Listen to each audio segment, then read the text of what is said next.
Wala ka na nga naitutulong sa akin, perwisyo ka pa. Sa susunod na sirain mo ang araw ko, hindi lang yan ang aabutin mo sa akin. Tumigil ka sa kakaiyak mo! Lola Paz, bakit yung sinasaktan ng kapatid ko? Ano po ba ang ginawa niya? Yang kapatid mo, pagsabihan mo yan. Muntik na kami mapahamak dahil sa abnoy mong kapatid. Grabe naman po kayong magsalita. Para namang hindi niyo apo si Miko. Sino ba may sabi sa'yo na itinuturing ko nga po ang sintu-sintu mong kapatid, ha? Kahit kailan, hindi ko siya matatanggap.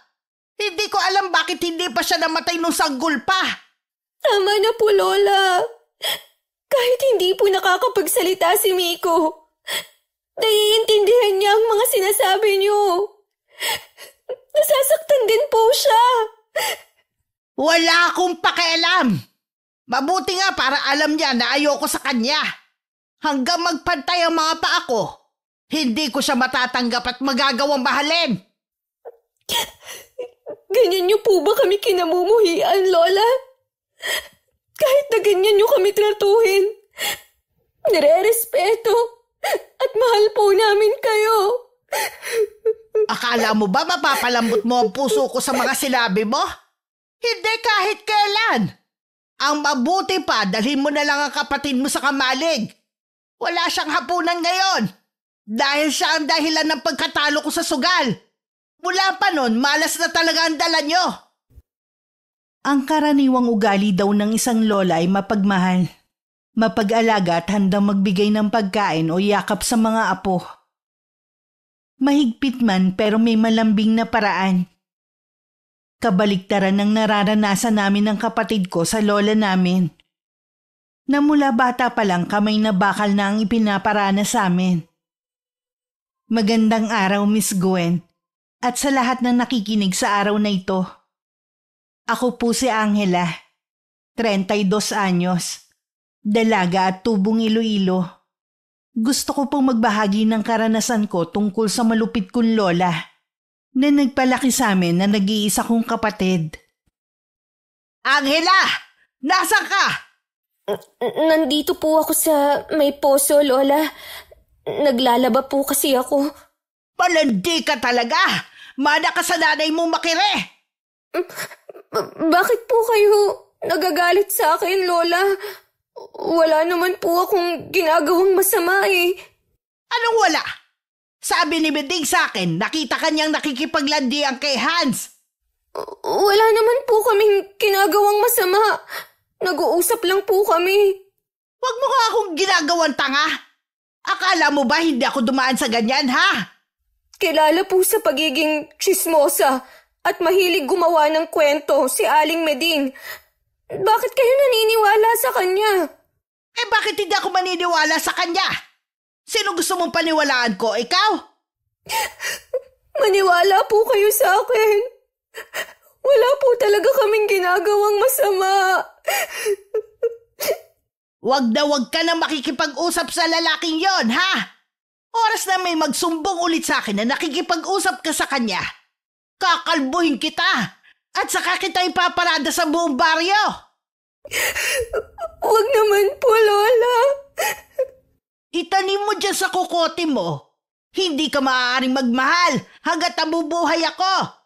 Pagsisilbihan niyo ako para mabayaran ang utang na loob niyo sa akin. Lahat naman po, ginagawa namin ng kapatid ko para mapagsilbihan kayo, Lola. Kulang pa nga ang ginagawa niyo eh.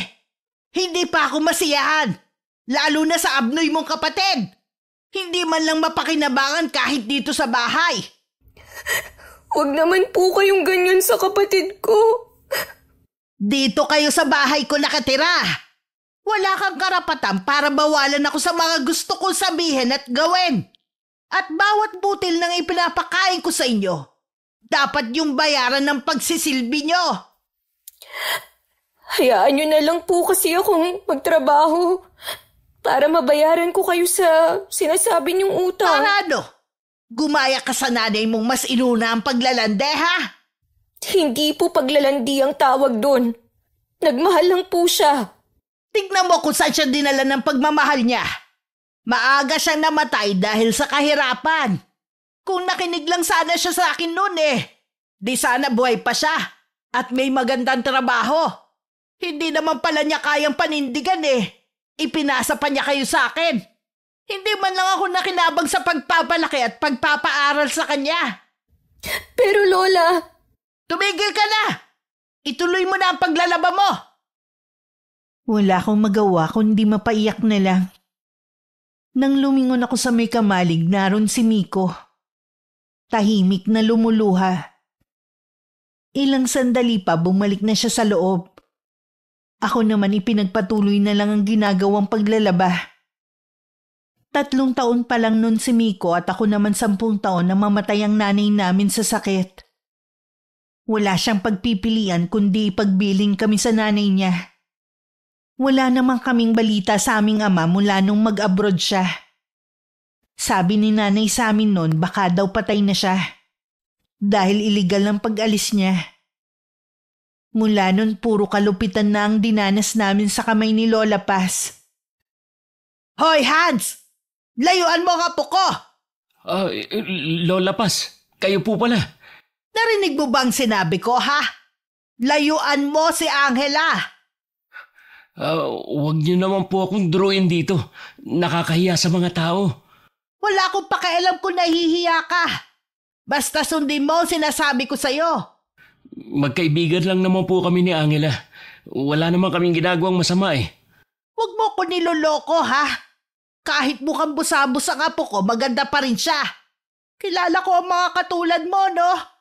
Dadaanin sa pagiging mabait ang isang babae. Yun pala iba na ang motibo. Wala naman po sigurong masama kung magkakamabutihan kami ni Angela. Pareho naman po kaming walang sabit pa. Hindi pwedeng pumasok sa isang relasyon si Angela. Nakatakda na ang kapalaran niya. At yun ang pagsilbihan ako. Kaya ikaw, lumayo-layo ka sa kanya. Sino po ba kayo para magtakda ng kapalaran ng isang tao? May sariling buhay si Angela. Hayaan niyo siyang gawin kung anong magpapasaya sa kanya.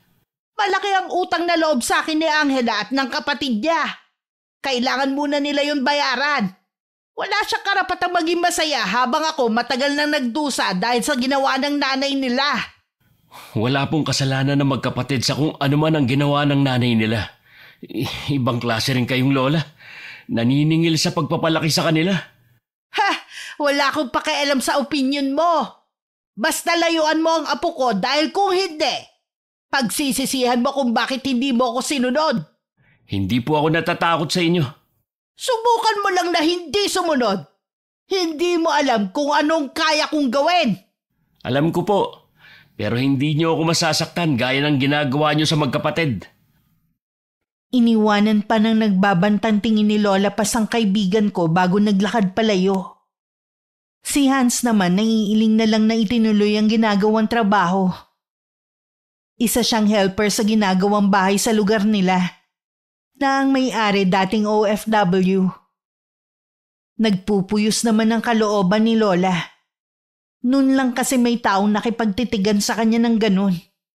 Nararamdaman niya na magiging hadlang sa kanya ang binata balang araw.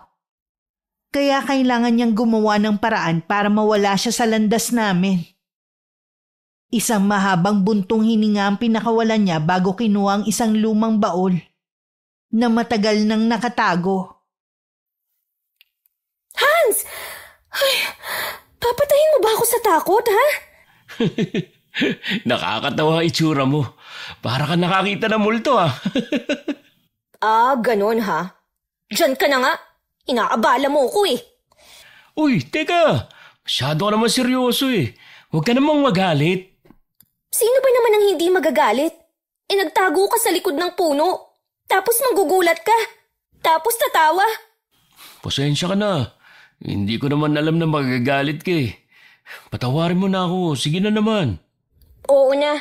Pinapatawad na kita. Basta, wag mo nalang uulitin Inaabala mo ko Saan ka ba pupunta? Sa kabilang barangay. Doon ko susubukan na maglako ng kakanin. Baka sakaling maubos ang paninda ko. Kahapon kasi ang daming natira Kaya ba may mga pasaka na naman? Sinaktan na naman kayo ni Lola Paz? Hindi lang yun. Hindi na naman kami naghapunan ni Miko dahil hindi ako nakaubos ng paninda. Ang sama talaga ng lola nyo. Hindi ba niya alam na masamang ginugutom ang kapatid mo dahil sa kondisyon niya?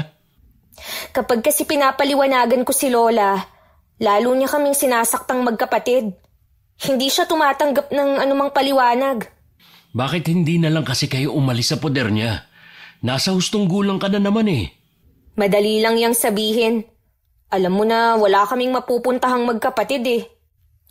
Nagpapasalamat pa rin ako dahil meron kaming bubong na nasisilungan ni Miko. Sana balang araw, may magawa ako para matulungan kayo na makaalis sa poder ng lola nyo.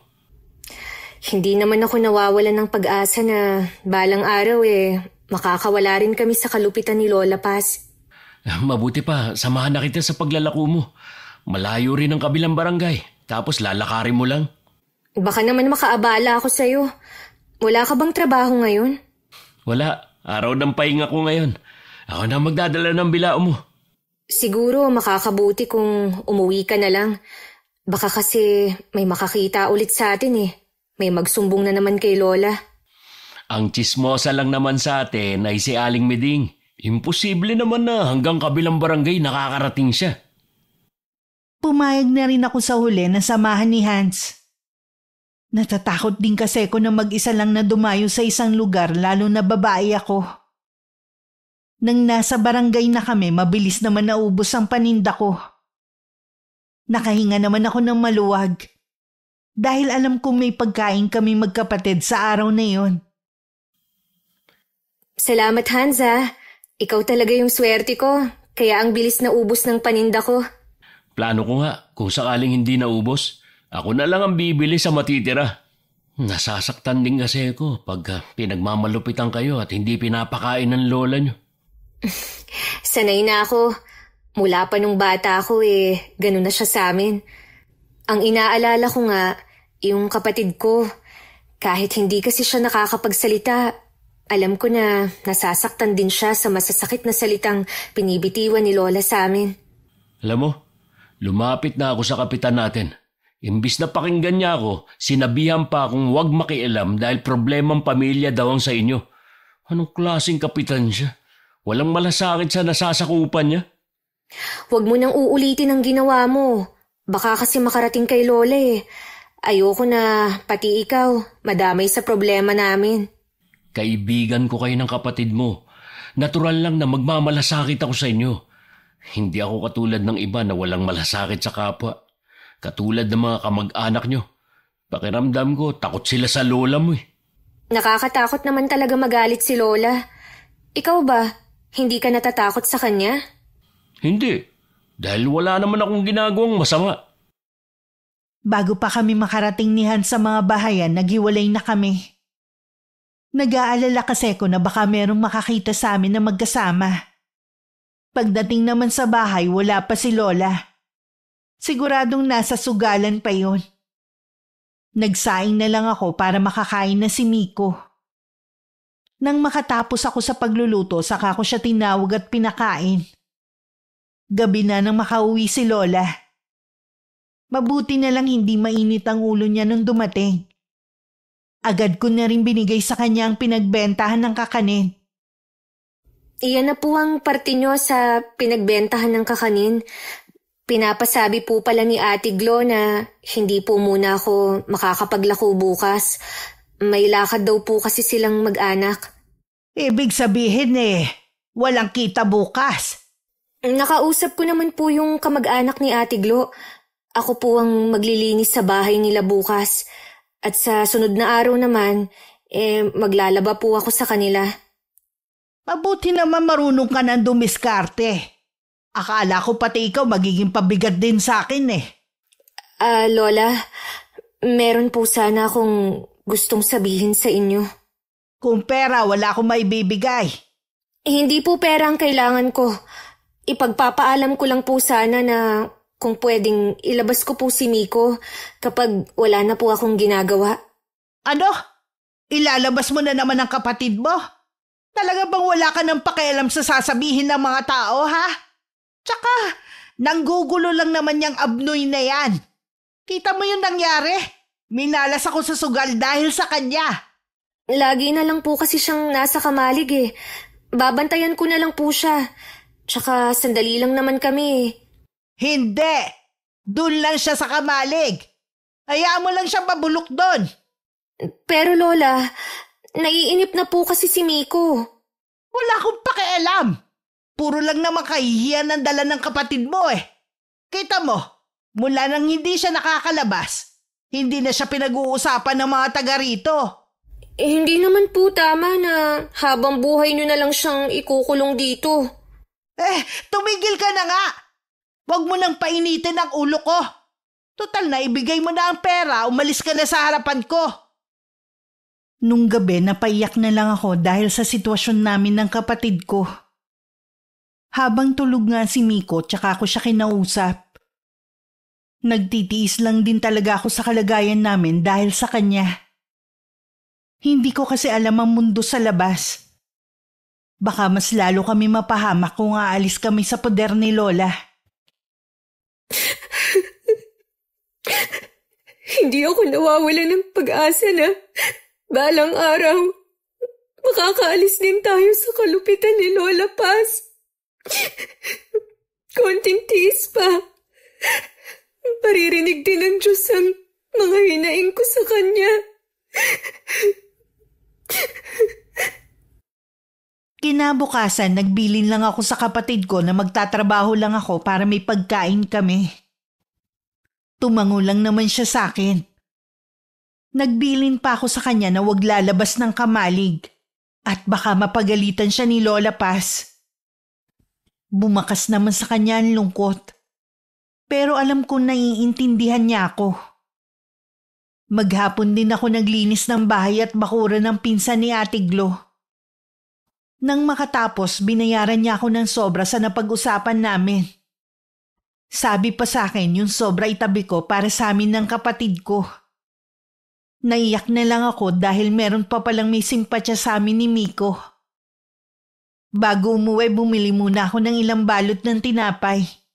At itinago yun para may makain ng kapatid ko kapag nagutom siya. Angela! Bakit po? Akala mo makakapagtago ka sa akin? Bakit niyo po ako sinampal? May gana ka pa talaga magtanong, ha? Ano po bang ginawa kong kasalanan? Kailan mo pa ako kinukupitan, ha? Kailan pa? Hindi ko po kayo kinukupitan, Lola. Hindi ko po magagawa yun. Sinungaling! Manang-mana ka talaga sa nanay mo. Magaling magtago ng sekreto. Pero hindi na ako papayag na maisahan mo. Sino na naman po ba ang nagsumbong sa inyo? Si Meding. Kanina nakita kanyang maraming biniling tinapay sa tindahan pagkatapos mo maglinis. Paano ka makakabili ng tinapay kung hindi mo binawasan ang kita mo? Hindi po totoo yan. Wala po akong binibiling tinapay. Kahit halugugin niyo po ang buong kamalig. Paano ko pa mahahanap kung kinain niyo ng magkapatid, ha? Kung gusto niyo, magtanong kayo sa tindahan at sa pinsan ni Ate Glo na umupa sa akin. Sila po ang magsasabi sa inyo ng totoo. Tatanungin ko talaga sila. Oras na malaman ko na nagsisinungaling ka. Hindi lang sampal ang aabuti mo sa akin. Nang wala na si Lola, tsaka naman lumapit sa akin si Miko at mahigpit akong niyakap. Hindi naman ako natatakot na mabuko kami ni Lola. Nangako kasi ang pinsan ni Ate Glo na kapag nagtanong si Lola sa kanya, wala siyang babanggitin na sobrang ibinigay sa akin. Maging si Aling Greta na may-ari ng tindahan, na napakiusapan ko na wag babanggitin kay Lola na bumili ako sa kanya ng tinapay. Huwag kang mag-alala. Hindi malalaman ni Lola Pasang tungkol sa mga tinapay. Tama lang na sa labas natin yung itinago. Alam ko na nagpunta si Lola pa sa tindahan at maging sa bahay ng pinsan ni Ate Glo. Si Aling Meding tuloy ang lumabas na sinungaling. Sinugod siya ni Lola sa bahay nila at pinagsalitaan ng hindi maganda. Kung magsusumbong ka, siguruhin mo lang na totoo. Hindi yung gumagawa ka lang ng kwento. Wag na wag ka na rin lalapit sa akin kahit kailan. Dahil kung hindi, hihilain ko yung dila mo! Natakot naman si Aling Miding sa banta ng lola ko. Mula nga nun, hindi na siya lumapit kay Lola Paz. Masama din lagi ang tingin niya sa akin tuwing nakikita ako. Isang araw nagkita kami ni Hans. Naikwento nga niya ang nangyaring panunugod ni Lola sa tsismosang si Aling Miding. Hindi ko alam na sinugod ni Lola si Aling Meding. Wala naman kasi akong nakakausap eh. Ngayon, alam ko na kung bakit laging masama ang tingin niya tuwing nakikita ako. Ikinuwento nga lang sa akin ni nanay kasi nakita nga niya na sinugod si Aling Meding. Tama lang yun sa kanya. Aba, ilang beses ka na napapahamak dahil sa pagiging tsismosa niya eh. Ang totoo niyan, totoo naman ang sinasabi niya eh. Kaya lang naman na siya ang nagmukhang sinungaling dahil pinagtakpan ako ni na Aling Greta at nung pinsan ni Ate Glo. Talaga? Mabait naman pala si Aling Greta. Mukha lang siya masungit tignan. O baka ganun lang talaga kapag matandang dalaga. Mukha lang siyang masungit, pero mabait yun. Dati nga, nung nakakalabas pa ng bahay namin si Miko, lagi niyang binibigyan ng pagkain. Wala na bang balak na palabasin ang bahay niyo si Miko? Ilang beses na akong nakiusap kay Lola pero nagmamatigas siya. Naaawa nga ako sa kapatid ko, pero wala naman akong magawa. Kung pagmalupitan kayo, para naman kayong hindi mga apo. Bakit ba ganun ang trato sa inyo ni Lola Paz? Dahil pakiramdam niya, binigo siya ni nanay. Tutol kasi siya sa pag-aasawa niya noon. Pangarap kasi ni Lola na gumanda ang buhay. Pero nag-asawa agad si inay eh. Tingin niya, nasayang lang ang pagpapaaral niya dito. Hindi sapat na dahilan yon para saktan niya kayong magkapatid. Alam mo Hans, ipinapasa Diyos ko na lang ang lahat ng ginagawa niya sa amin. Pasensya na kung wala pa ako naiisip na paraan ha. Wala rin kaming ibang mapupuntahan kung sakali. Magtitiis na lang kami sa bahay ni Lola Paz. Malay mo, bigla siyang magbago. Sa kaso ng lola mo, malabo yung sinasabi mo. Ayokong mawalan ng pag-asa. Alang-alang sa kapatid ko. Tama lang na hindi mawalan ng pag-asa habang nabubuhay tayo. Si Hans lang ang nagkaroon ng lakas ng loob na kaibiganin ako. Kahit anong pananakot ni Lola pa sa kanya, hindi siya natitinag. Isa rin siya sa nagpapalakas ng loob ko para magpatuloy sa buhay. Dayo lang silang mag-ina sa lugar namin. At binatilyo na nun si Hans nung dumating sila at naging magkaibigan kami. Ilang sandali lang nagpaalam na rin akong uuwi. Alam kong gusto niya akong ihatid sa bahay pero hindi pwede. Nakontento na lang siya na tanawin ako habang naglalakad palayo. Pagdating sa amin sa bungad pa lang ng pinto, narinig ko na ang pagpalahaw ni Miko. Mabilis akong pumasok at naabutan kong pinapalo siya ni Lola ng 2x2. Agad ko niyakap ang kapatid ko para iharang ang katawan ko. Umalis ka dyan, Angela! Huwag mong iharang ang sarili mo! Ako na lang ang saktan niyo. Huwag na ang kapatid ko. Alam mo bang ginawa ng kapatid mo, ha? Nahuli kong nagnanakaw ng kanin sa kusina. Yun lang po ang ginawa ng kapatid ko. Pero halos patayin niyo na siya sa palo. Anong parang yun lang? Baka sa susunod, hindi lang kanin ang nakawin yan. Kanina pa pong umaga kami hindi kumakain ng kapatid ko. Hindi niyo man lang ba naiisip na baka nagugutom lang siya? Kaya niya yun ginawa? Wala akong pakialam. Basta wag na siyang papasok dito sa pamamahay ko. Mula ngayon, hindi na siya pwedeng kumain. Maghintay siya kung may matitirang pagkain. Kung wala, pasensya yung kapatid mo. Wala po kayong karapatan na pagbawalan siyang kumain. Baka nakakalimutan niyo. Ako po ang naghahanap buhay sa bahay na to. At kayo, walang alam gawin kundi ang magsugal. Sumasagot ka na rin, ha? Gusto mo rin ba masaktan? Wala naman kayong alam gawin, kundi saktan kami, kahit sa maliit na pagkakamali. Aba, palabang ka na ngayon na. Sino ang pinagmamalaki mo, ha? Si Hans ba? Tinuturuan ka ba ng binatang yun na labanan ako? Wala pong kinalaman si Hans dito. Napupuno na lang din ako sa inyo. Wala kayong kasing sama. Ganon ha, masama pala.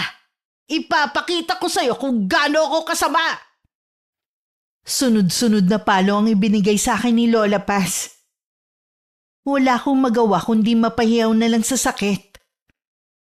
Lalo ko pang niyakap ang kapatid ko para sa akin lang tumama ang mga hampas ng 2x2 ni Lola.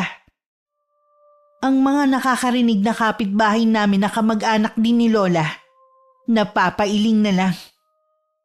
Kahit naaawa kasi sila sa amin, hindi naman sila pwedeng makialam. Dahil mananagot din sila sa matanda. Parang meron silang kinatatakutan dito. Tama na po, Lola. Sa susunod, hindi lang yan ang aabutin niyo sa akin. At yung Hans na yun, humanda siya sa akin. Hindi ako papayag na maimpluwensyahan kanya.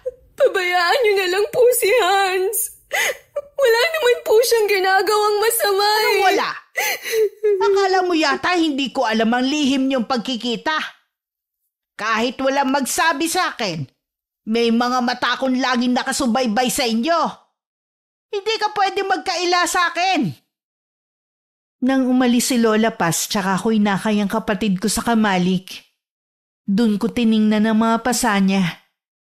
Sumenyas pa ang kapatid ko na 3 beses lang daw siyang pinalo. Ako daw ang mas nakakaawa.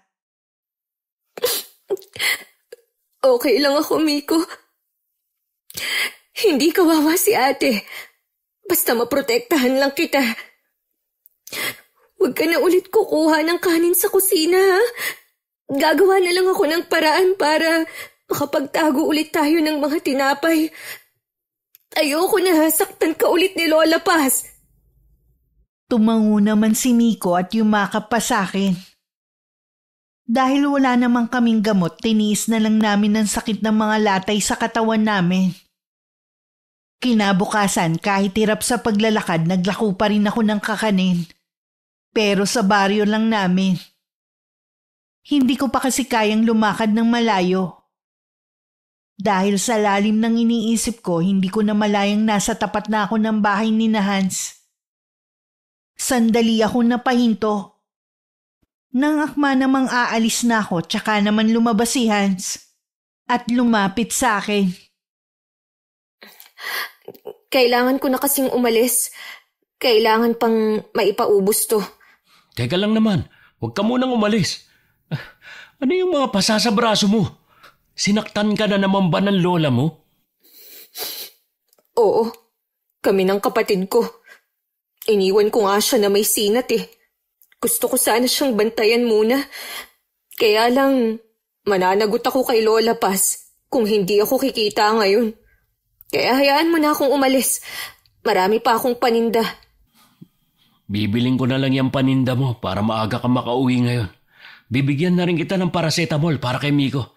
Lagi kasing meron nun dito sa bahay. Nakakahiya naman sa'yo. Sobra na ang ginagawa kong pang-aabala sa'yo. Huwag ka na mahiya. Magkaibigan tayo. At ako lang ang pwede mong malapitan. Maraming salamat Balang araw, makakabayad din ako sa'yo. Hindi naman ako naniningil sa mga nagawa kong tulong Halika na muna sa loob ng bahay. Alam ko, nagugutom ka na rin. Nakakahiya naman sa nanay mo. Mabait ang nanay ko. Tahimik lang kasi siya lagi, kaya napagkakamalang suplada. Saka wala siya rito ngayon. Mamaya pa ang uwi niya. Nag-aalangan man pero pumasok na rin ako sa loob ng bahay nila. Pinaghanda pa ako ng pagkain ni Hans at nagbalot pa siya para sa kapatid ko. Nang makita na hindi lang ako sa braso may latay, pati rin sa binte dahilan ng paika-ika kong lakad, napahinga na lang siya ng malalim. Hans, ayoko na pati ikaw. Madamay sa galit ni Lola Paz. Kaya makikiusap sana ako sa'yo na kung pwede, iwasan mo na lang ako. Hindi ko naman kayo matitiis ng kapatid mo. Wala nang pakialam ang mga kamag-anak niyo Gusto mo rin na gayahin ko sila? Nag-aalala lang naman ako sa'yo Huwag mo kong alalahanin. Kaya ko ang sarili ko. Aalis na ako. Salamat sa pagkain at gamot. Kahit masakit pa rin ang buong katawan, binilisan ko na ang pag-uwi ko. Pagdating gising na si Miko. Mukhang maayos na ang lagay niya, pero may sinat pa rin siya. Pinakain ko muna siya tsaka pinainom ng gamot. Sinabi ko magpahinga na muna siya at ipagluluto ko lang si Lola ng pagkain. Lingid pala sa aking kaalaman, inabangan ni Hans ang lola ko sa pag-uwi nito para kausapin. Hindi na kasi matiis ng binata ang kalupitan sa amin ni Lola. Bakit ka humarang sa daraanan ko? Anong kailangan mo? Makikiusap po sana ako. Natigilan niyo na ang pananakit sa magkapatid. Sino ka para sabihin sa akin yan? Ni katiting po bang awa wala man lang kayong nararamdaman? Mga apo niyo po sila. Di ba binalaan na kita nun? Huwag kang makikialam sa amin. Hindi ko kaya na magbulag-bulagan na lang sa ginagawa niyo sa kanila. Hindi ako katulad ng ibang kamag-anak niyo na walang pakialam. Dahil hindi sila pakialam merong katulad mo. Ano bang mapapala mo sa pagtulong sa magkapatid, ha? Hindi po kailangan na may mapala ako sa pagtulong sa kapwa. Gusto mo pala magpakabayani. Hindi mo ba alam na napapahamak ang mga bayani kung hindi man namamatay sila? Hindi po ako natatakot sa inyo. Kayo ang dapat matakot sa pwede kong gawin. Ano bang magagawa ng isang tulad mo, ha? Sige nga. Kung wala pong pakialam ang kapitan natin sa nasasakupan niya, hindi naman siguro mga pulis. Sa kanila po ako lalapit para humingi ng tulong. May women's desk po na tumutulong sa mga inaabusong kababaihan. Walang iya ka! Kayo po yun, dahil malupit kayo. Subukan niyo lang po saktan ulit ang magkapatid. Hindi po ako magdadalawang isip na lumapit sa mga pulis. Masyado nga kitang minaliit. Hindi ko akalaing maiisip mo yan. Lahat po kaya kong gawin para sa magkapatid. Kaya kung ako sa inyo, magbago na kayo. Konting panahon na lang naman ang natitira sa inyo.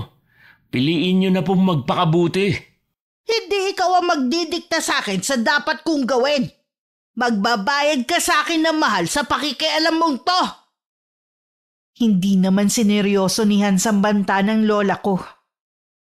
Hindi naman kasi siya natatakot dito.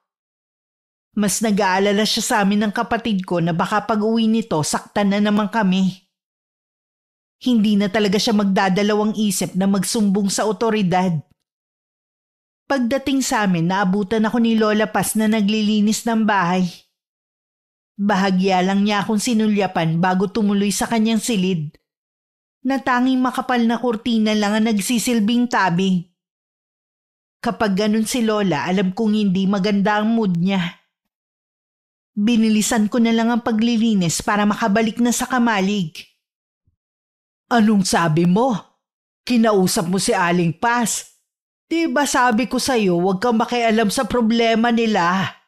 Hindi ko na po kasi napigilan Kung makikita niyo sana mga pasa sa katawan ni Angela, halos hindi na siya makalakad pero naglalako pa rin siya para lang may maibigay sa lola niya na pansusugal lang naman.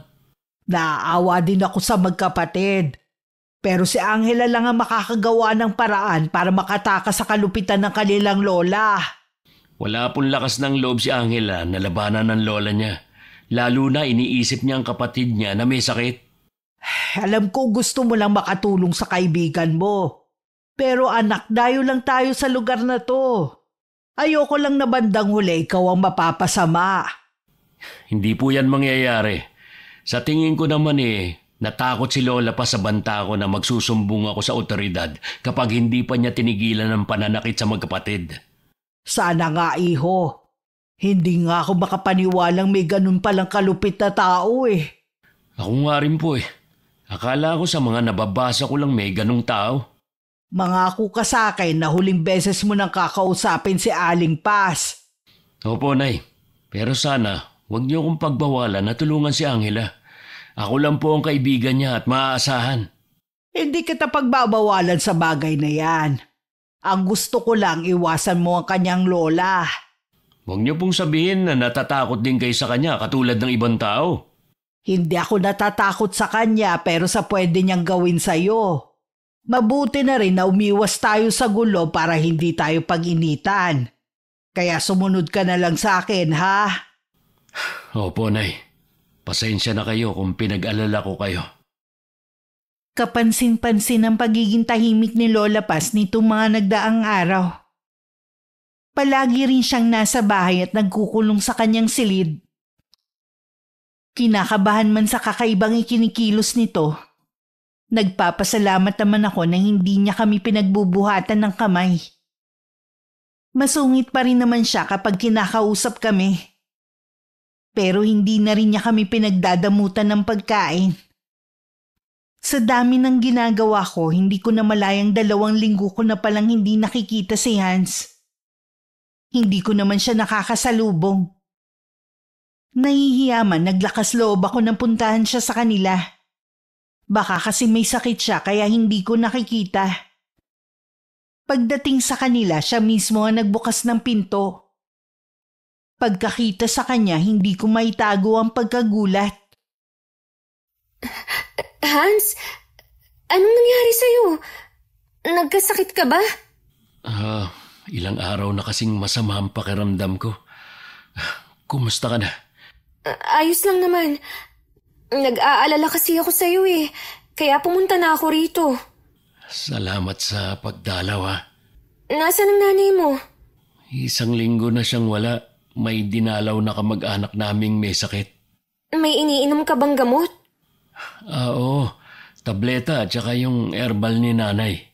Sana dumating na ang nanay mo para may makasama ka na rito.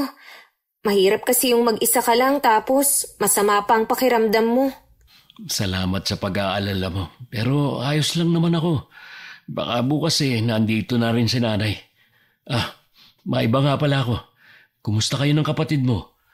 Sinasaktan pa ba kayo ng lola nyo? Ayun, masungit pa rin siya sa amin. Pero hindi na niya kami sinasaktan.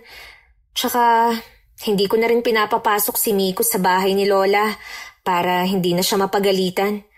Kahit ganun ang kondisyon ng kapatid ko, madali naman siyang makaintindi. Mabuti naman kung ganun. Gusto ko na maging matapang ka. Hindi kasi sa lahat ng oras nasa tabi mo ko para tulungan ka. Anong ibig mong sabihin? Aalis ka ba? Hindi ako aalis. Ang ibig ko lang sabihin, maging matapang ka na umalis sa poder ng lola mo. Ilang beses ko na yung naiisip eh. Lalo na kapag naaalala ko kung paano maltratuhin ni Lola ang kapatid ko. Kaya lang, saan kami pupunta? Gusto mo bang makipagsapalaran sa Maynila? Maynila? Di ba malayo yun? Oo, doon hindi na kayo masusundan ng lola mo. Makakapagbagong buhay kayo doon. Buong buhay ko, dito lang sa baryo umikot ang buhay namin ng kapatid ko. Hindi ko alam kung kakayanin ko bang mamuhay sa malayo. Kailangan mong maging matatag para sa kapatid mo. Tutulungan namin kayo ni nanay.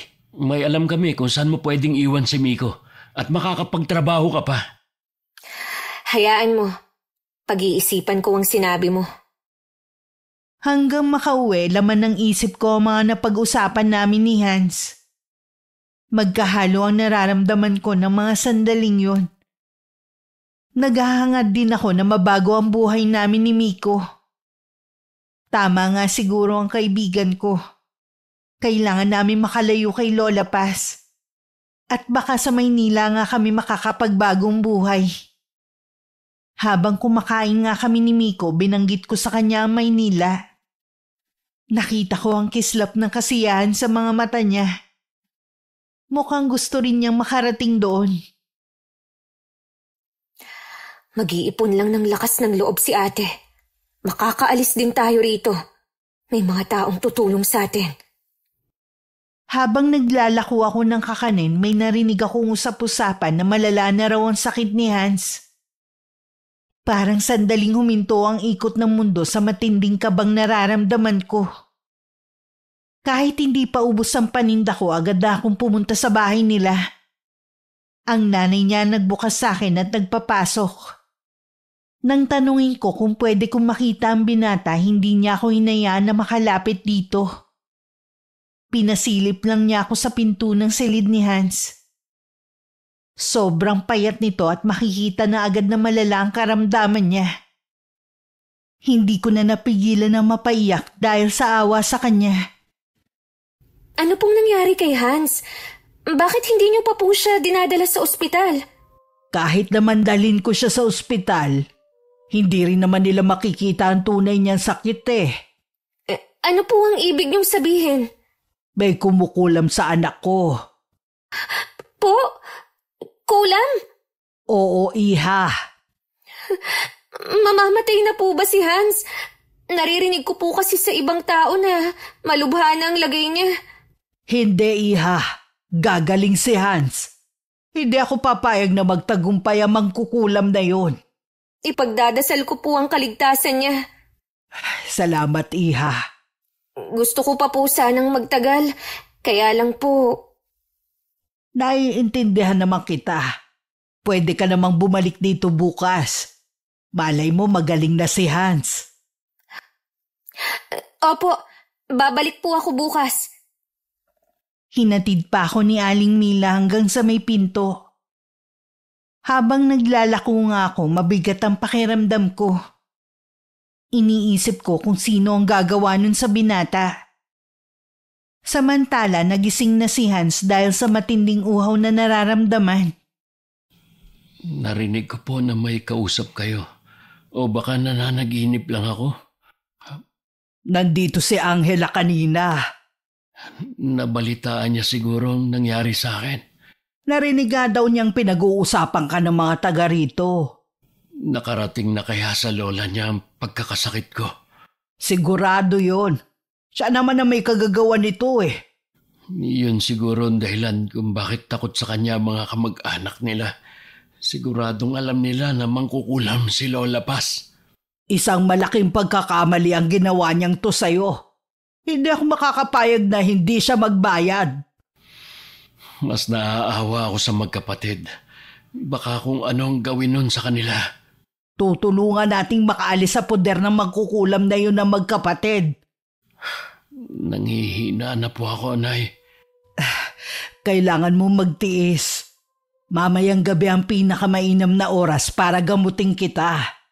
Gusto ko rin malinlang si Aling Paz at isipin niya nagtagumpay siya sa ginawa niya. Ito pala ang ibig niyang sabihin sa pagbabanta sa akin. Hindi niya alam. Mahusay din kayong manggagamot at may kaalaman din sa itim na mahika. Akala ko pa naman sa pagtira natin sa lugar na to, hindi ko na magagamit ang kaalaman ko sa kulam. Sadya talaga ibang plano ng Panginoon sa pagtira natin dito.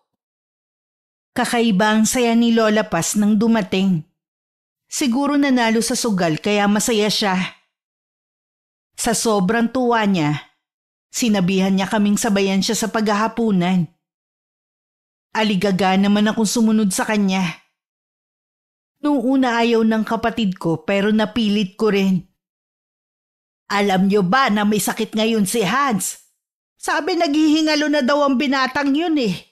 Iyon po ba ang dahilan kung bakit kayo masaya ngayon?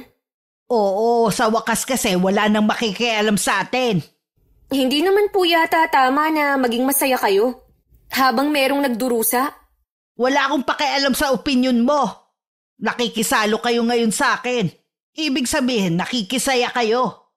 Hindi naman po namin alam na ito ang dahilan nyo kung bakit nyo kami pinasalo sa hapunan. Magpasalamat na lang kayo. Kumakain kayo ngayon ng hindi tira-tira. Ngayon lang to, bukas doon na ulit kayo sa kamalig. Lola, pwede ko po bang dalawin si Hans bukas? Baka po kasi hindi ko na siya makita pa eh. Hindi mo siya pwedeng dalawin. Papayagan lang kitang puntahan siya sa burol niya. Lola naman. Kahit maglupasay ka pa dyan, hindi kita pagbibigyan. Hindi ka maglalako bukas, maglalaba ka. La, sige na naman po. Huwag ka na magpumilit pa. Mabuti pa bumalik na kayo sa kamalig. Baka mawalan pa ako ng ganang ituloy ang pagkain ko. Kahit hindi pa kami tapos kumain, napilitan na rin kami na tumayo ng kapatid ko. Kahit si Miko, halata sa kanya ang pag-aalala kay Hans. Mabait kasi ang binata sa kanya. Noon kapag wala siyang trabaho, nakikipaglaro talaga siya kay Miko. Binibili rin niya ito ng mga gusto sa tindahan. Sana naman, gumaling ka na, Hans. Huwag kang susuko sa taong kumukulam sa'yo. Nung gabing yon, panay ang dasal ko sa isip na sana malampasan ni Hans ang nangyayari sa kanya. Hindi rin ako makatulog kaya bumangon ako at lumabas ng kamalig para sana sumagap ng sariwang hangin. Natigilan lang ako nang makita ko si Lola na palabas din ng bahay at may dalang kandila. Papunta siya sa magubat na bahagi sa likod ng bahay. Saan pupunta si Lola Paz ng ganitong oras? Bakit siya may dala pang kandila? Ang liwanag naman ng buwan ah. Kahit anong isip ko, wala akong mahanap na sagot sa mga tanong ko. May ilang sandali rin ako naghintay na bumalik si Lola.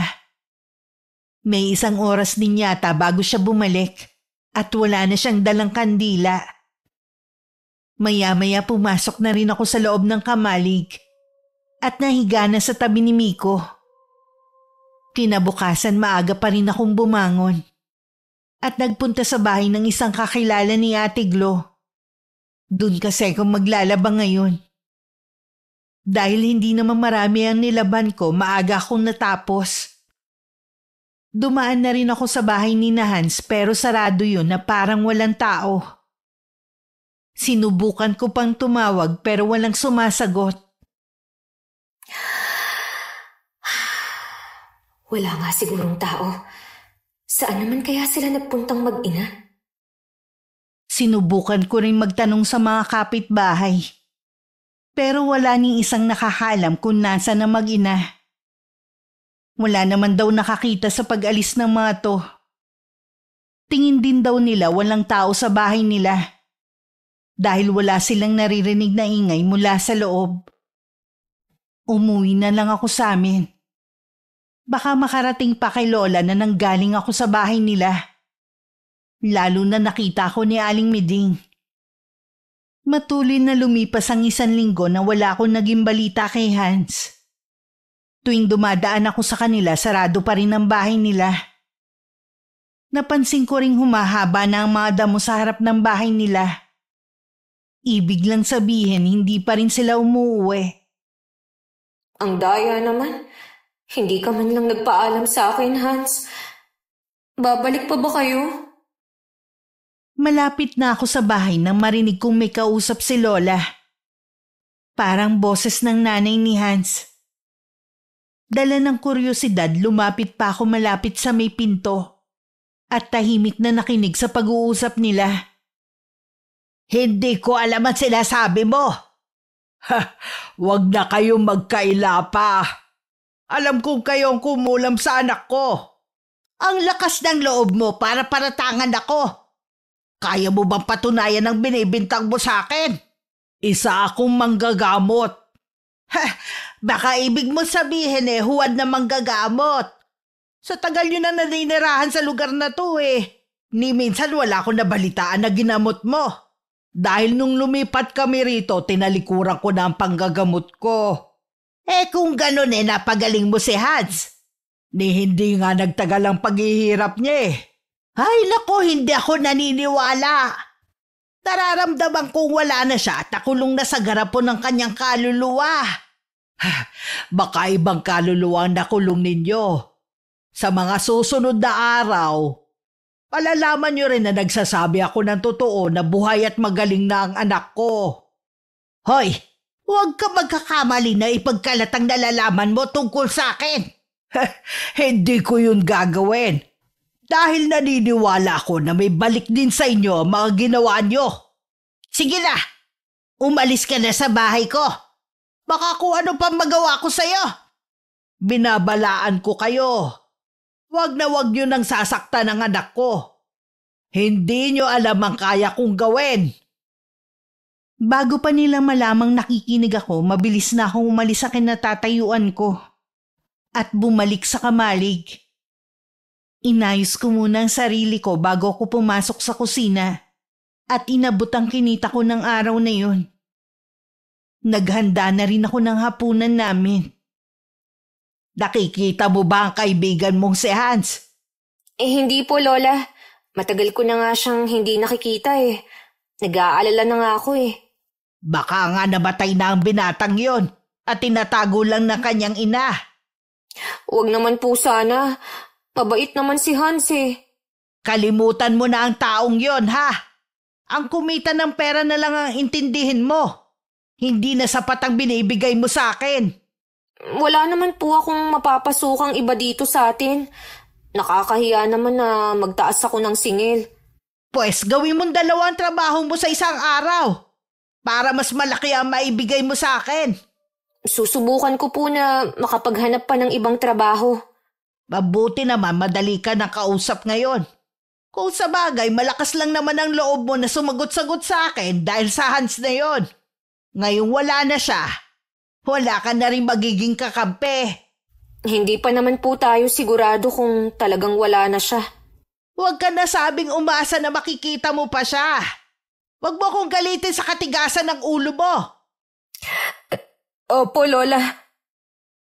Mas naniniwala pa rin ako sa sinabi ni Aling Mila na magaling na si Hans. Nagtataka nga lang ako kung bakit hindi pa siya nagpapakita sa akin. Nang sumunod na mga araw, bumalik na naman sa pagiging mapanakit sa amin si Lola. Laging mainit ang ulo niya kapag umuuwi dahil talo sa sugal. Tawa na po kayo, Lola. Mga malas kayo sa buhay ko. Mula sa nanay niyo hanggang sa inyo, hindi man lang ako nakaranas ng swerte. Hayaan niyo na lang po kami na makaalis. Kasi naman po sinasaktan niyo kami ng kapatid ko. Hindi kayo aalis sa punder ko. Nakalimutan niyo na babayaran niyo ang bawat sentimo na pinakain ko sa inyo.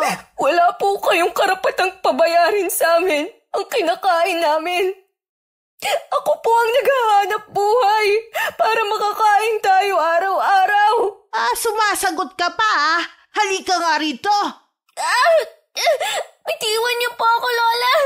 Saan niyo ako dadalhin? Tuturuan kita ng leksyon sa palagi mong pagsagot-sagot sa akin. Wala kang respeto. Manang-mana ka sa nanay mo. Kinuha ni Lola ang malaking gunting sa kusina at yun ang ginamit niya para kalbuhin ako. Umiiyak naman na pinigilan siya ni Miko. Pero malakas lang siyang itinulak ni Lola.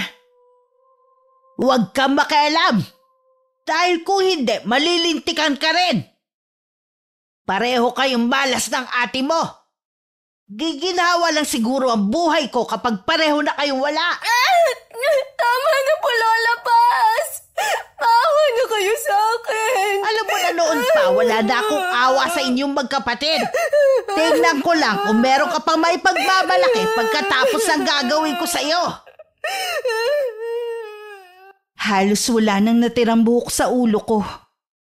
At tumutulo pa ang dugo mula sa mga sugat na natamo sa gunting na ginamit ni Lola. Kumuha naman ng damit si Miko at pinunasan ang dugo ko sa ulo. Salamat, Miko, ha? Huwag ka nang umiyak. Okay lang naman si ate eh. Ilang buwan lang, hahaba na rin ang buhok ko. Tuwing naglalako ako, pinagtitinginan ako ng mga tao. Yung iba natatawa sa itsura ko. Ang ilan naman naaawa sa akin. Alam kasi nila kung sino ang dahilan kung bakit ako kalbo. Hindi ko na tinakpan ang ulo ko para makita nila. Tutal yun naman ang gusto ni Lola, ang mapaya ko sa mga tao. Hindi ko lang akalain na mas marami ang nagalit kay Lola sa pagkakataong yun. Kaya nung umuwi nung gabi, galit na naman siya sa amin. Anong gusto mong palabasin, ha, Angela? Hindi ko ho kayo naiintindihan, Lola. Huwag ka na magmaang-maangan pa. Gusto mo akong pasamain sa mata ng mga taga rito. Nagpapaawa ka pa sa kanila. Hindi ko naman po kagustuhan na maawa sila sa itsura ko. Dapat kasi tinakpan mo ang ulo mo. Sinasadya mo kasing ipakita na kalbo ka. Hindi ko na po kayo maintindihan. Pagkatapos niyo akong kalbuhin, ayaw niyo namang malaman ng ibang tao. Kung ayaw niyo palang napapahiya kayo, tumigil na kayo sa pagmamalupit sa amin. Walang yaka talaga. Walang utang na loob. Tama na po, Lola. Tigilan niyo na po ang pagsampal sa akin. Hindi kita titigilan hanggat hindi na mamagaya mukha mo. Mas matindi ka pa sa nanay mo. Dahil sa itsura ko, ilang araw din akong hindi muna pinayagan ni Lola Paz na lumabas ng bahay. Sa bahay lang ako naglilinis at pagkatapos babalik na sa kamalig. Dahil din sa wala akong kinikita, isang beses lang sa maghapon kami kumakain. Wala na akong lakas. Pero kailangan ko pa rin sundin ang ipinapagawa ni Lola na mabibigat na gawain.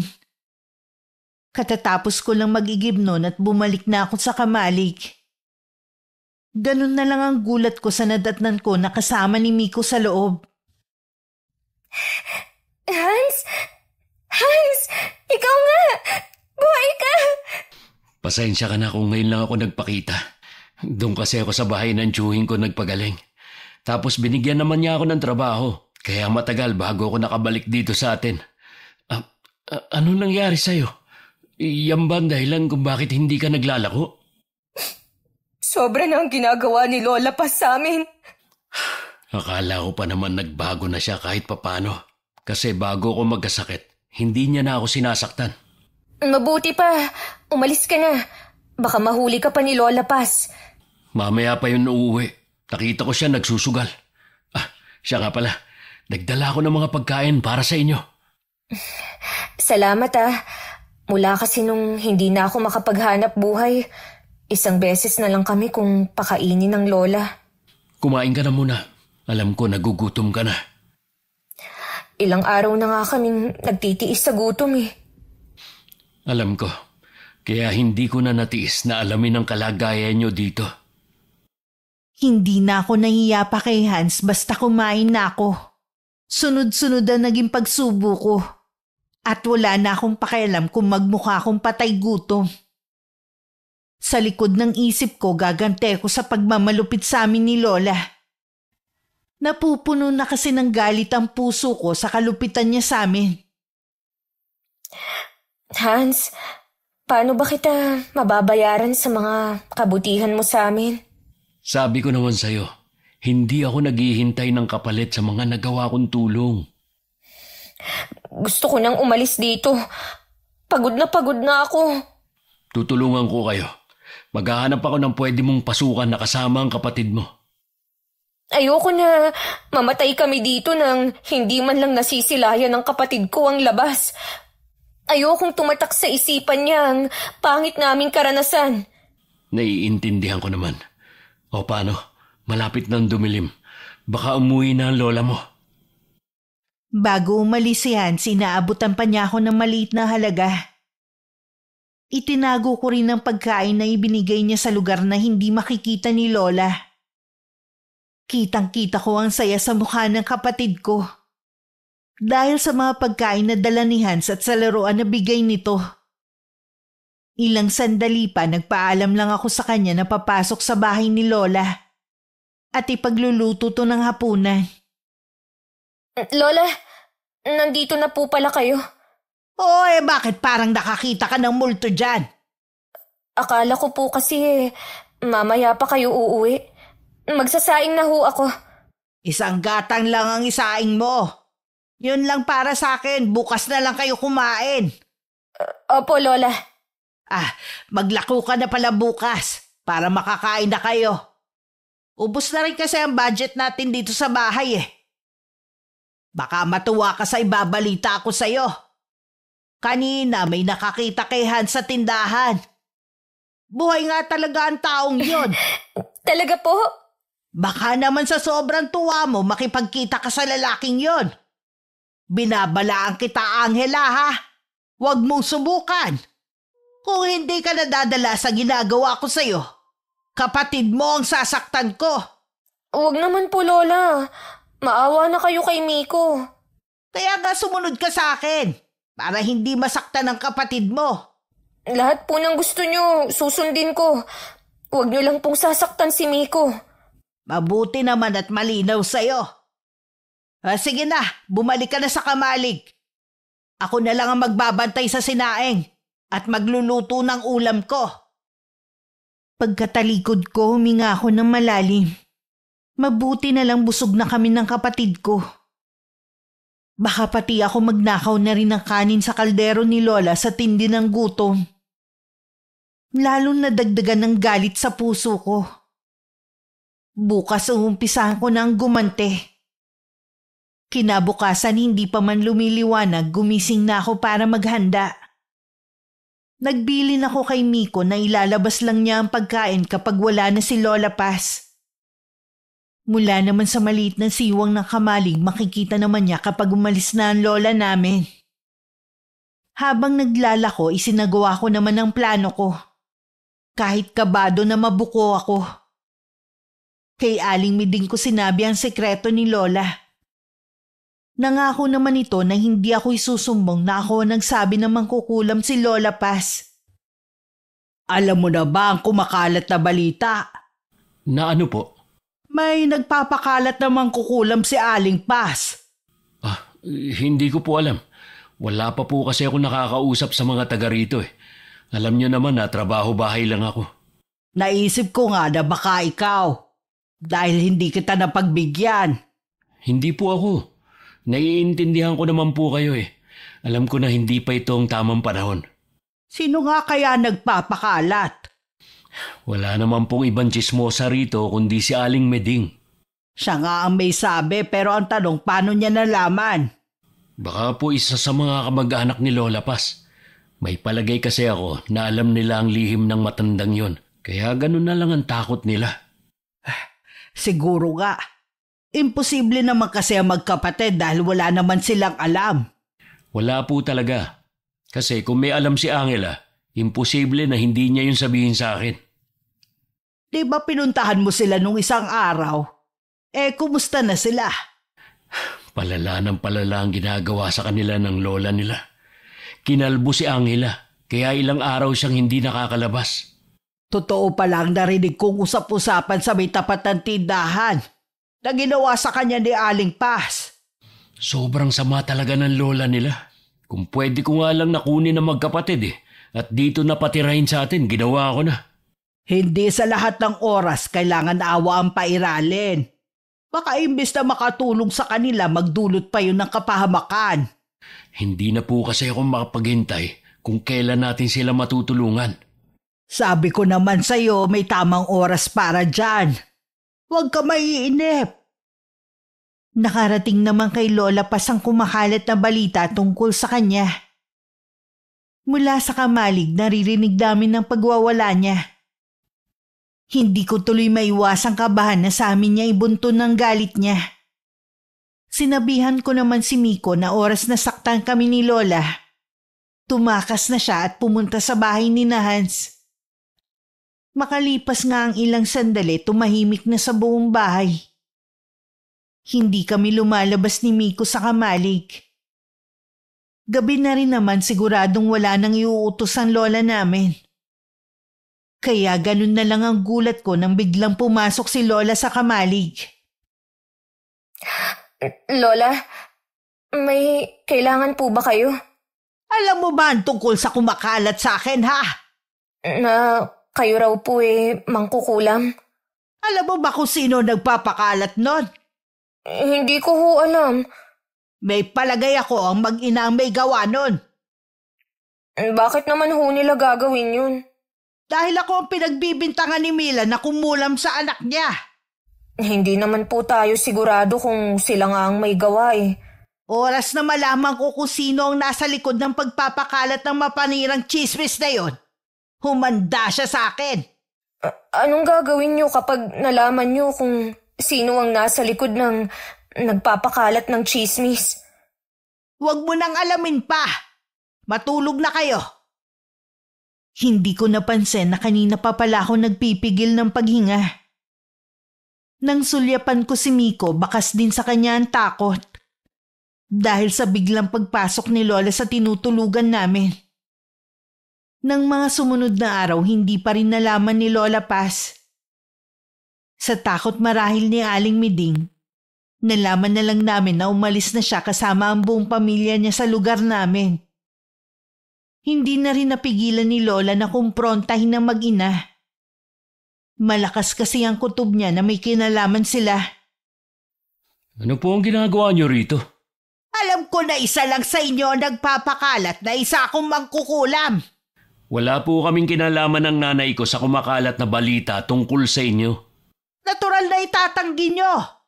Kagaya po ba ng pagtanggi nyo dati na kayong kumulam sa akin? Gusto ko lang naturuan ka ng leksyon dahil ayaw mong tigilan ang apo ko. Wala naman po kasi kaming ginagawang masama ni Angela. Kayo tong puro kasamaan na lang ang ginagawa sa kanila. Hindi na makataong paggupit nyo sa buhok niya. Binalaan ko na kayo noon, di ba? Ngayon, humanda kayo. Anong ibig mo sabihin? Sinumbong ko na kayo sa otoridad sa mga ginagawa niyo sa magkapatid. Walang iya ka talaga. Masyado kang pakialamero. Sige, subukan yung sakta ng anak ko. Baka ngayon pa lang magkasubukan na tayo ng kapangyarihan. Noon pa man nararamdaman kong problema lang ang dadalhin niyo sa akin. Bakit ba kasi dito niyo naisipang tumira? Siguro po para merong tumulong at magligtas sa magkapatid sa kalupitan niyo. Magbabayad kayong mag-ina. Ay, mabuti naman umalis na siya. Grabe talagang lumalabas sa bibig niya. Kahit ano ang gawin natin, hindi siya natatakot. Malaki ang bilib niya sa kapangyarihan na meron siya. Alam ko po mas malakas kayo sa kanya. May alam kayo sa itim na mahika, pero ginagamit niyo lang sa kabutihan. Yon ang lamang niyo sa kanya. Kahit kailan, hindi nagtatagumpay ang kasamaan laban sa kabutihan. Tama ka, anak. Kabado si Lola Paz na baka nga may dumating ng mga pulis sa bahay namin. Kaya agad niya akong inutusan kung ano ang mga dapat kong sabihin. Ginawa niyang panakot sa akin ng kapatid ko para sumunod ako sa kanya. Nang may mga dumating nga para mag-inspeksyon sa bahay namin, ginawa ko lahat ng ipinapagawa ni Lola. Nalaman kong si Hans pa lang nagsumbong sa mga pulis tungkol sa pagmamaltrato sa amin ni Lola. Kung hindi ko lang iniisip ang kapakanan ng kapatid ko, sasabihin ko lahat ng ginagawang kalupitan sa amin ng lola namin. Akala siguro na mag-inang yun, maiisahan na nila ako. Huwag niyo na pong sasaktan si Miko. May trauma na po siya sa inyo. Hindi ko siya sasaktan basta sumunod ka lang sa akin. Ginagawa ko naman po lahat ng gusto niyo kahit noon pa eh. Dapat lang. Dahil kulang pa ang mga ginagawa niyo para makabayad. Isama niyo na ang utang na loob ng nanay niyo noon. Siguro po, kung hindi kami iniwan ni nanay sa inyo, mas maayos ang buhay namin ngayon. Nagkamali siya na ipagkatiwala kami sa inyo. Magsisi ka man ngayon, hindi mo na maibabalik ang nakaraan. Mabubulok na kayo magkapatid dito. Hindi po ako nawawalan ng pag-asa na balang araw, magbabago pa ang takbo ng buhay namin. Sige lang, mangarap ka hanggat gusto mo. Libre naman yan eh. Sa totoo lang, parang gusto ko na lang tanggapin ang kapalaran naming magkapatid. Hindi lang katawang lupa ko ang pagod na. Maging ang puso't isipan ko. Nawawalan na rin ako ng pag-asa. Na isang araw pakikinggan rin ng Panginoon ang mga hinaing ko sa Kanya. Kung kailan unti-unti ko na natatanggap ang buhay na meron kami, tsaka naman may sumilip na liwanag ng pag-asa. Pauwi na ako galing sa paglalako nang biglang humarang sa daraanan ko si Hans. Humanda na kayo ng kapatid mo. Itatakas ko na kayo. Talaga? Sa Maynila ba kami pupunta ng kapatid ko? Oo, hindi na kayo maaabot ng lola mo doon. Ako mismo maghahatid sa inyo para masiguro ang kaligtasan nyo. Sa wakas, makakalayo na rin kami kay Lola Paz. Alam mo Hans, sa totoo lang, nawawalan na ako ng pag-asa. Parang Gusto ko na nga lang sumunod na sa nanay namin eh. Yan ang alisin mo sa isip mo. Ikaw lang ang lakas ng kapatid mo. Dapat mas matatag ka. Oo nga, nakalimot ako. Sa 1 linggo ko na kayo itatakas magkapatid. Kaya kailangan lagi kang alerto. Sa sobrang saya ko, napayakap na lang ako sa kanya. Yun ang tagpo na nakita ni Lola Paz. Hindi ko alam kung paano niya ako nasundan sa lugar na yun. Galit na hinila niya ako palayo sa binata. Dinuro-duro pa niya ito at kung ano-ano ang mga masasakit na sinabi. Wala po kaming ginagawang masama ni Angela. Nag-uusap lang po kami. Oo nga po, Lola. Tumigil kayo! Ginagawa niyo pa akong tanga! Huling-huli ko na nga kayo! Huwag niyo pong sasaktan si Angela. Maawa naman kayo sa kanya. Huwag mo kong utusan! Kasalanan mo kapag may masamang nangyari sa magkapatid. Dadalhin mo habang buhay sa konsensya mo ang mangyayari sa kanila. Pag-iwan niyo po ako! Nasasaktan ako, Lola! Huwag niyo siyang kalad ka rin! Huwag kang makialam sa akin! Ilang beses ko na kayong sinabihan pero parehong matigas ang ulo niyo! Ako na lang ang saktan niyo. Huwag na sila. Ako naman lagi nangungulit kay Angela eh. Huwag kang mag-alala. Maniningil din ako sa'yo. Huwag kang sumunod sa amin kung ayaw mo na dito pa lang. Makita mo na kung paano ko saktan ng babaeng to. Tulungan mo ako! Tumahimik ka. Malandi ka rin talaga. Sa labas pa talaga kayo nagyayakapan ng lalaking yon. Sa bagay nga kung ano ang puno, siya rin naman ang bunga. Parehong-pareho kayo ng nanay mo malandi. Mas inuna ang lalaki kaysa sa pangarap. Matitikman mo ngayon na matindi kong galit. 3 araw na mula nang mahuli kami ni Lola Paz na magkasama ni Hans. Hindi na ulit ako nakalabas. Hindi na rin niya kami pinapakain para daw mamatay na lang kami. Siguro naawa na sa amin ng mga kamag-anak namin. Sila ang lihim na nagdadala ng pagkain sa aming magkapatid. Isang gabi habang mahimbing na natutulog ang lahat, nakarinig ako ng kaluskos sa labas ng kamalig. Ilang sandali lang bumukas na ang pinto na nakapadlock sa labas. Hans! Salamat naman dumating ka na! Pasensya na kung ngayon lang ako ha. Hindi kasi umaalis ang lola mo para magsugal eh. Mukhang binabantayan niya kayo.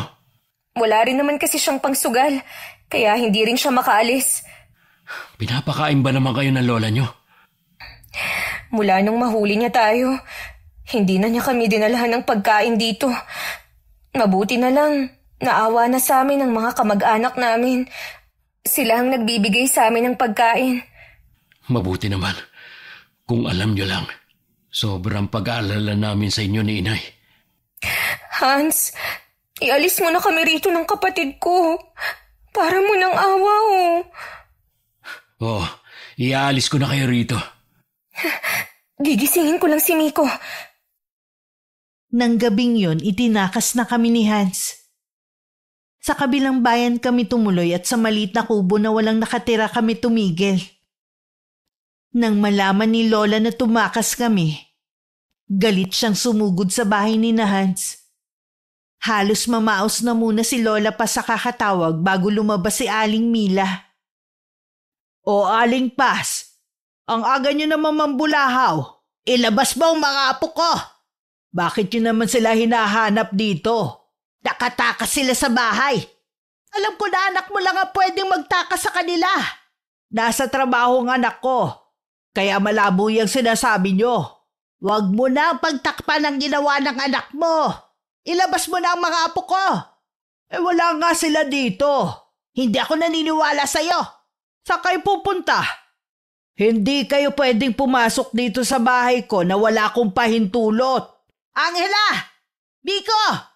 Lumabas kayo! Sinabi ko na nga na wala sila rito. Hindi ako naniniwala. Saan mo sila itinago? Hindi kayo pwedeng pumasok sa kwarto na yan. Ano ba meron sa kwarto na to, ha? Mga apo ko ba ang tinatago mo? Angela! Biko, nandito! Ha! Sinabi ko na sa inyo na hindi kayo pwedeng pumasok sa kwarto na to. Nalaman niyo tuloy ang matagal ko nang iniingatang lihim. Isa ka sa kataas-taasang mangkukulam. Ganun na nga. Mas malakas ang mahika na taglay ko kesa sa'yo. Bakit nandito ang litrato ko? Huwag mong sabihing inuumpisahan mo na akong orasyonan. Akala niyo ba nakalimutan ko na ang ginawa niyo sa anak ko? Naghintay lang talaga ako ng tamang panahon para maisagawa ang plano ko. Bawiin mo ang orasyon mo! Hindi niyo ako mauutusan. Baka gusto mong ipaalam ko sa lahat ang sekreto mo. Gawin niyo kung paniniwalaan pa kayo. Huwag niyong kalilimutan na mas nauna nang kumalat ang tungkol sa pagiging mangkukulam niyo. Ikaw din naman ang nagpakalat nun eh. Hindi ako. Palaisipan nga din yun sa amin ni Hans eh. Kung ako sa'yo, kumampi ka na lang sa akin. Total pareho lang naman tayo. Nagkakamali kayo. Pareho nga tayo pero kahit kailan, hindi ko ginamit ang kaalaman ko sa kulam para gamitin sa masama. Ginamit mo na nga sa akin eh. Ginagamit ko lang laban sa mga katulad nyo na hanggang buto ang kasamaan. Tuluyan lang makakalaya ang magkapatid kapag nawala na kayo. Kahit hindi mo sabihin, may paraan ako para malaman kung nasa ng mga apo ko. Makahulugan pang tinitigan ni Lola si Aling Mila. Bago tumalikod at lumabas ng bahay, hindi naman kinakitaan ng pag-aalala ang ginang. At saka nilapitan ng altar kung saan naroon ang litrato ng lola ko at manika. Samantala hindi kami agad makaalis sa kubo. Dahil may sinat na naman si Miko. Mabuti na lang nakabili ng gamot si Hans kaya bumuti-buti na ang lagay ng kapatid ko. Anong tinitignan mo sa labas ng bintana? Yung itim na ibon na yun. Napansin ko kasi ilang araw na siya dyan eh. Para bang nagbabantay? Sana bumuti na ang pakiramdam ni Miko para makabiyahe na tayo bukas.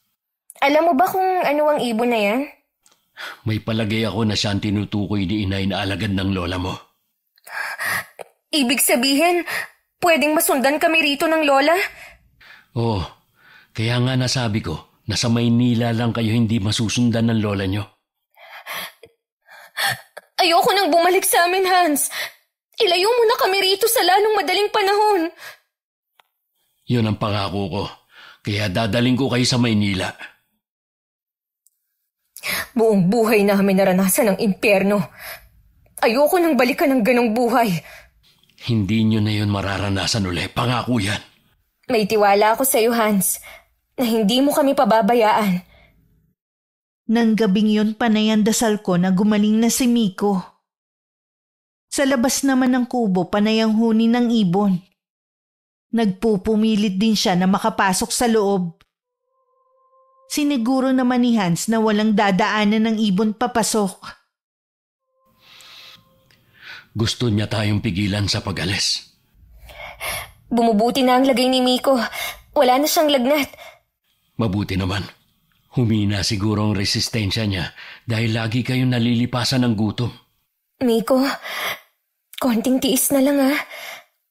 Makakaalis na rin tayo sa lugar na to.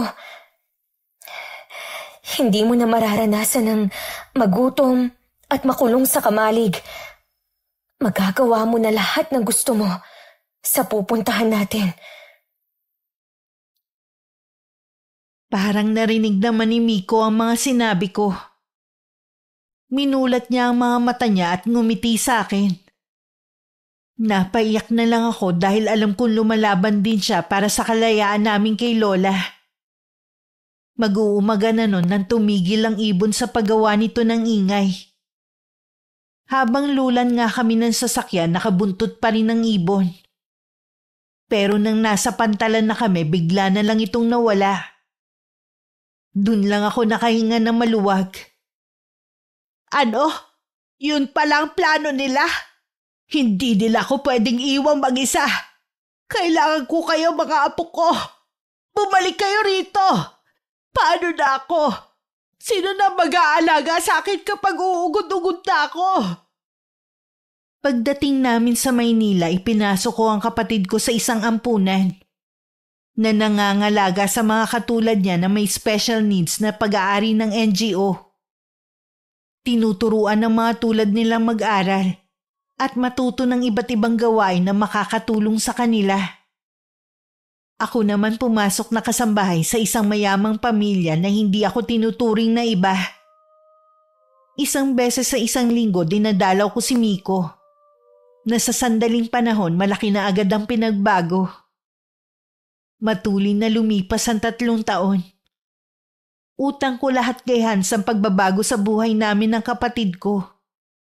Sa wakas na ibigay ko na rin kay Miko ang buhay na nararapat sa kanya. Halos hindi na kita nakilala. Tumaba ka kasi. 3 taon ba naman tayong hindi nagkita eh. Ang laki na rin ng ipinagbago mo. Kaya pala ako nandito para imbitahan ka sa kasal namin ng girlfriend ko. Sa baryo natin gaganapin. Natutuwa ako para sa'yo dahil nahanap mo na rin ang babaeng makakasama mo habang buhay. Kaya lang, nag-aalangan ako na bumalik sa atin eh. Kung iniisip mo si Lola Paz, siguro ito na ang panahon para harapin mo ang bangungot ng nakaraan. Matanda na siya at nag-iisa sa buhay. Nung umalis kayo, hindi na rin siya inintindi ng mga kamag-anak nyo. Matagal na rin siya nagdurusa dahil sa kulam na iginawad ng nanay ko. Tanging ang pagkikita nyo lang ang makakaputol sa paghihirap niya. Hindi ko nga lang makakasama si Miko kung sakali. Alam ko na masaya na ang kapatid mo. Hayaan na lang natin siya. Sige, uuwi ako sa atin para dumalo sa kasal mo at para makita si Lola. Alam ko na pinatapang ka na ng panahon. Kaya maaharap mo na ang lola mo. 2 araw bago ang kasal, umuwi ako sa amin. Sa loob ng 3 taon, marami na rin na nagbago, maliban sa mga taong nakatira. Kahit kinakabahan, lakas loob kong pinuntahan si Lola Paz ng mag-isa. Nakita ko siya sa may poso at nag-iigib. Mas tumanda na siya at kulubot na ang balat. Hindi na rin tuwid ang kanyang tayo. Kaya nang lumapit ako at kunin ang dala niyang timba, hindi niya agad ako nakilala. Hindi ko kailangan ng tulong mo! Lola Paz? Kilala ko ang boses mo. Ikaw ba yan, Angela? Ako nga po. Apo ko, lumapit ka sa akin. Hayaan mo ba yakap kita? Nandito po ako, Lola. Salamat naman at bumalik ka na. Sayang hindi na kita makikita pa. Hindi na po ba kayo nakakakita? 3 taon na rin, Iha. Tuwing umiiyak ako, imbes na mga luha ang mga lumalabas, mga maliliit na uod ang lumalabas sa mga mata ko. Mula noon, unti-unti nang lumabo ang paningin ko hanggang sa tuluyan na ako mabulag. Ako na po ang magbubuhat ng mga timba nyo. Kasama mo ba si Miko? Hindi po, Lola. Ako lang pong mag-isang bumalik. Sa kamalig na pala ako nakatira. Kung saan kayo ilang taong nanirahan. Ano po ang nangyari sa bahay nyo? Iba na ang nagmamay-ari ng bahay ko. Sinamantala ng mga kaanak natin ang pagkabulag ko. Ibinenta nila at kinuha ang perang pinagbilhan. Napakasama naman nila para gawin yun sa inyo. Naniniwala ako na wala pa ring tatalo sa kasamaan ko sa inyo noon. Sana mapatawad ninyo ko, Apo. Yun lang ang hinihintay ko para matapos na ang paghihirap ko. Matagal ko na po kayong pinatawad. Ganon din po si Miko. Kung may babalik ko lang sana ang nakaraan, magiging mabuti ako sa inyo bilang lola. Lagi talagang nasa huli ang pagsisisi. Nandito na po ako, La. Pwede naman po tayong magsimula uli. Gusto ko na magsimula ka ng bagong buhay sa lugar na pinili mo. Malayo sa lugar na to na puro hindi magaganda ang alaala. Patawarin mo ko kung ako mismo ang nagbigay sa inyo ng pangit na alaala. Kalimutan na po natin ang nakaraan, La. Ngayon ko lalong napagtanto kung gaano kabuti ang puso mo. Ang hiling ko lang, Sana sa huling sandali ng buhay ko nasa tabi kita. Hindi po ako aalis sa tabi niyo. Salamat, Apo. Pinagbigyan mo ko. Ilang araw pagkatapos ng pagkikita namin ni Lola Paz nang hina na siya. Hanggang maratay na lang sa higaan. Kung ano-ano na rin ang nakikita niya. At ayaw niya akong mawala sa tabi niya. Sa ilang araw na yun, wala man lang sumilip sa kanya na kaanak namin. Naaamoy ko na naman ang kandilang yun. Alam ko, ilang araw na lang susunduin na ako ng lolo mo. Madalas ko na kasing maamoy ang paborito niyang pabango nung nabubuhay pa siya. Wala naman po akong naaamoy na kandila sa paligid at amoy pabango. Dahil hindi mo pa oras kaya wala ka naaamoy. Magpahinga na lang po kayo. Malapit na po kasing mag-umaga. Ikaw ang dapat magpahinga, iha. Ilang gabi ka ng puyat dahil sa pagbabantay sa akin. Huwag niyo po akong alalahanin. Nakakatulog naman po ako sa araw. Kapag nagkita kami ng lolo at nanay mo, sasabihin ko sa kanila kung gaano kakabait na ate sa kapatid mo. Sa kabila ng kalupitang dinanas mo, nagawa mo pa rin akong patawarin at alagaan. Dahil sa ilang gabi ng puyat, hindi ko alam na makakatulog ako. Nang magising ako, wala na si Lola. Basa ng dugo ang dibdib niya at buong higaan.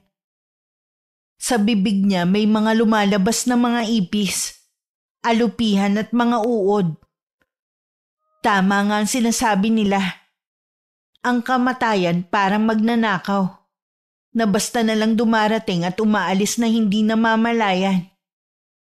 Kay Hans ako nun humingi ng tulong para mailibing na maayos si Lola sa tabi ng puntod ni Inay.